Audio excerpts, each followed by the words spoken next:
Guys, we're back, and I'm here with the wonderful Kirsten Griffin. So we're currently at the Javits Center. So can you tell me a little bit about the event going on today? So this is the Curve event. We are the biggest trade show organization representing lingerie, swimwear, and intimate apparel. So we have at this show over 150 brands from across the world, prominently from France, from Colombia, the UK, Italy. We have like a kind of a whole global mix of lingerie brands. That's awesome. And what can we see today, or what can we look out for, or is there anything that you would suggest everyone to look out for? Well, we have two new areas that we're super excited about. We have a area called the boudoir, and we have a burlesque performer. She's actually been on television. She's amazing, and she is modeling the latest trends in intimate apparel.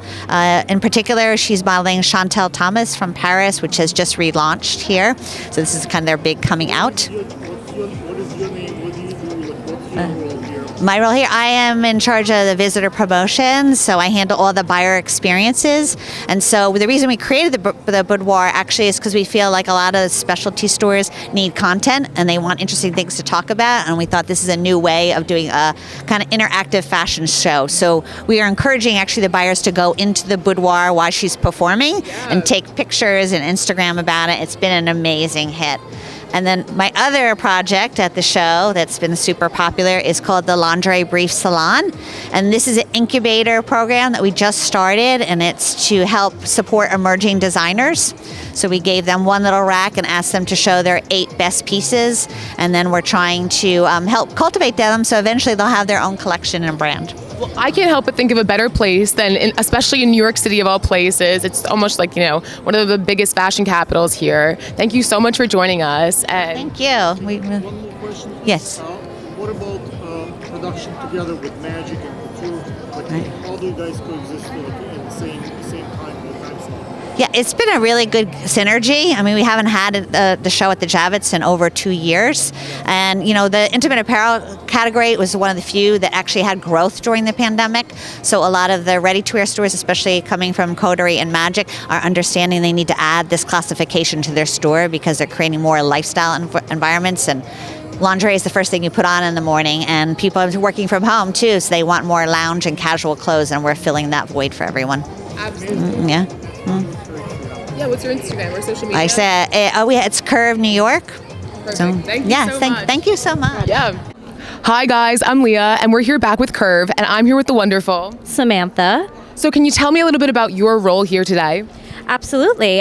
So we all kind of wear a lot of hats in our Curve family, but my main... Oh yeah, sure. Yeah. So we can have the show behind you. Yeah, much better. Right here? Perfect. Less confined space. All right, Yes. so you guys all wear hats? Yes, we all wear many hats in the Curve family, and I take care of the social media for Curve Expo, the lingerie show, and something exciting that we're doing this time around, which I collaborated on this idea with my team, is the boudoir, which I'm really excited for you guys to check out. So we have an incredible burlesque dancer named Pearls Daly, and she has been modeling different brands all weekend, and it's been super exciting for the show. That's awesome. I feel like, the Curve aspect of it is definitely like inclusive, and I like that it's like, it kind of breaks down maybe like the taboo aspect, and of all places you're in New York City as well. Exactly. And kind of what has been like the most difficult challenge about putting this all together? I think people are doing business a little bit differently, and people are trying to figure out, what is the future of their industry, what's the future of their store. Our biggest clients are, small specialty stores, and they've gone through a lot in the past couple of years, and we want to be there for them, and we want them to come out to the show, have some fun, have some time off, see their friends in the lingerie community, and just get back to business. So, that's probably the toughest part, is just kind of navigating what the future of trade shows looks like, what's the future of our industry. But luckily, Intimates has been incredible the past couple of years, Oh yeah, and I love that it makes people feel confident and things like that. And I feel like this is definitely like everybody back here is super positive. What empowers you most as a woman? Honestly, lingerie. I got into the lingerie industry about 5 years ago, and I never looked back. I think it's the most important thing that we wear, and I think it's the most powerful thing that we wear. And not to mention that the community itself, everyone is so kind, so helpful, and that's why this show is important, because we all get to be together and collaborate. I love that. Thank you so much for joining us. Yeah, what's your social media? Curve Expo. Thank you. Yes. Cool. Hi guys, I'm Leah, and we're here back with Curve, and I'm here with Nikki from Long Island. I own La Femme Dangereuse boutique. So tell me why you came here today, and also what inspires you. Came here to do my shopping. I have to see all my brands and stay up on trends and all of that. And what inspires me? Ooh, lots. But yeah, Curve definitely inspires me because I come in here and I see all of these new designs, new colors, new laces, new textures, and definitely gets the gears going. I'm always thinking about what window displays I'm going to make with my new stuff, and I try to pair from one brand to another what's going to work well together. Perfect. And so do you design your own materials and fabrics and clothes, or do you, resell? So I used to design. That's actually how I got into this industry. But now mostly I do the buying and selling. But I do, when I have some free time, make some pieces as well. Like if we have a snow day, I make sure that I sit down and I make a kimono or something that I can sell instead of wasting a day doing nothing. The day when we have the most sales. Online. We go, my ladies are princesses. They never leave their houses. A single flake could fall and that's it. But we do generally do an email blast on a snow day and social media so that people can keep up with it and they shop online, and we do like a snow day discount, and I'll post something funny. Smart at the Curve. Are you guys getting together as a group and group power? Because sometimes when you see some deals going together, I have a shop, you have a shop. Mm-hmm. I have 100,000, you have 100, so together we have like 200. So Yeah, more. it definitely helps. It definitely helps to have the other boutiques on your side. I have a friend who owns a store upstate called Her Under Things, and she and I will text each other and be like, hey, do you have this in this size? Because we know that we can send it more quickly than a brand would send to us, and we don't have to meet the minimum. But for the most part, we all kind of carry different things and have different customer bases, so it makes it a little difficult.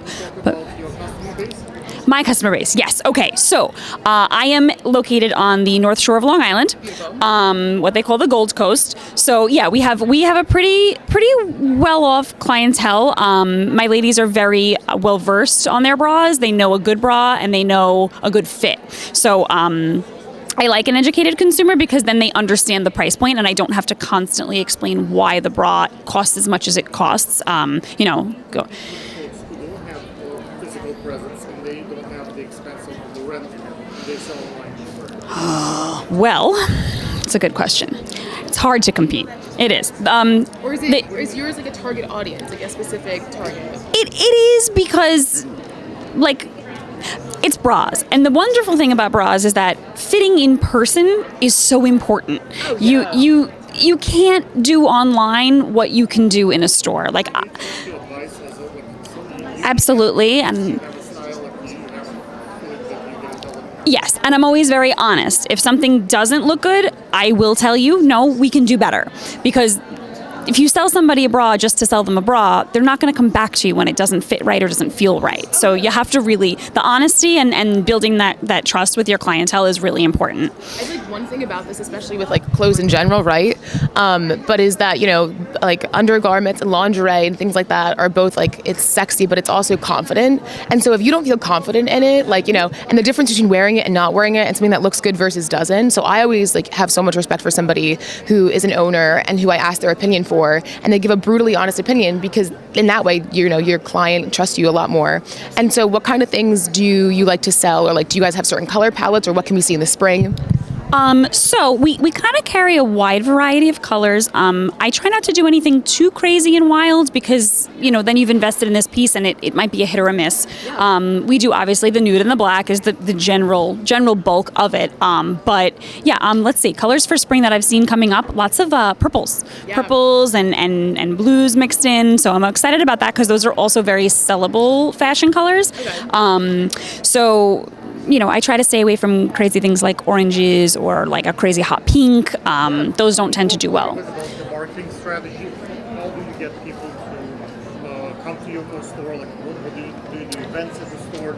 Yep, that was actually exactly what I was going to say. So as far as marketing goes, we try to push the social media as much as I can. I do email blasts, and Events are a big thing. I actually just did an event. I partnered with these ladies who do Botox, and I had somebody come in that does wine tasting, and they do like low calorie, low sugar wine, like, which my ladies love there. Yeah, exactly. It gives them different things that they can do when they come in. It's not just coming in for bras, which is good because it alleviates the pressure on me when they're over there doing something and one person is shopping. I can focus on that person. Also, let's say, I know many stores, what they do, they partner with the photographers and they let them do photo shoots there. So when people see pretty models come and try to dress, so they stop by the window and look, and that stop the traffic, and there's more people coming to the store. So consistently you have some kind of like a fashion show and event. I do that. At this last event, I actually had these adorable twins models, and I stuck them in my window, and I had them hold really still until somebody walked by, and I said, when someone walks by, give them a wink. And great. You had to see people were stopping in the parking lot. It was crazy because we have a bunch of restaurants around us. The event was in the evening, and it got people's attention. Consistency is the key, because I see people do it once in a while and they get little response and they stop. But if you do it like every Sunday, let's say people time, they get used to it, and it's like become like a I do one a month because I feel like I don't want to push my luck, if I do it too often, then right, exactly, and bring in different vendors and different things, but yeah, the models are key, and I partner. One of my customers is actually a budding photographer. She's wonderful, Jen Katzman Photography, and we partnered on a shoot together, and we rented a space in the city, and we had a bunch of models come. I brought all my product, we styled it. It was great, and it's really good for social media to have my own pictures to post as opposed to just the vendors' images. Well, speaking of social media, what is your social media so they can find you? Because I'm so interested. Thank you. It's at The Dangerous Woman. Ooh, I like that. Singular, not plural, not women. Thanks, guys, for joining us. Make sure to go check her out. Nice. Hi, guys. We're back, and I'm here with Ellen Jacobson from Alila. Beautiful. So she runs this beautiful boutique behind us right here. So can you tell me a little bit about your store? Sure. I am a full figure, plus size, full support brand, and we cater to the plus size woman in America, in Europe, in Canada, Australia. Oh, No, keep You're you okay. do it. Wait. you're going to edit. Yeah, Okay. Yeah. Can you tell a little bit what happens? We did an interview with you like 3 years ago before the COVID here at the curve, right? And what happened? What changed? How the business evolved over this time? Sure. I think during COVID, what ended up happening is that people bought more product online, Yeah. and when in Let's do the Instagram. I'll be back after the what did she say? ready. Just what is it, to plug your Instagram, and then we'll be back. Oh, you want me to plug my Instagram? Let me Yes. see what it says. Let me make sure it says what I think it says.